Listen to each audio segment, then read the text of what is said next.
ఈనాటి లాస్యవాహిని కార్యక్రమానికి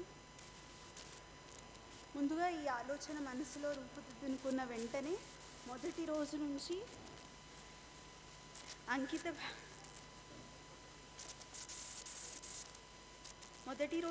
అంకిత భావంతో నిరంతర కృషితో ముందుకు సాగిన మా విద్యార్థులను ముందుగా నేను మనస్ఫూర్తిగా ప్రశంసిస్తున్నాను.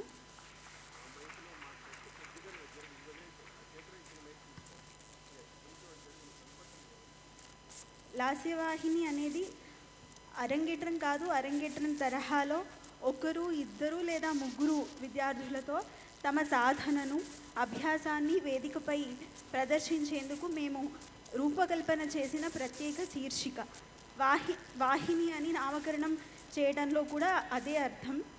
ఇది ఇలా నిరంతరం అనేక శీర్షికలతో కొనసాగించే అవకాశం కలగాలని ఆ భగవంతుడిని ప్రార్థిస్తున్నాం. దీని భాగంగా ఈరోజు మొదటిసారిగా Sri Nateshwari foundation of arts and culture నుంచి ఈ లాస్యవాహిని ప్రదర్శనకు 4 విద్యార్థులు ఎంపిక అయ్యి వాళ్ళు ప్రదర్శించారు.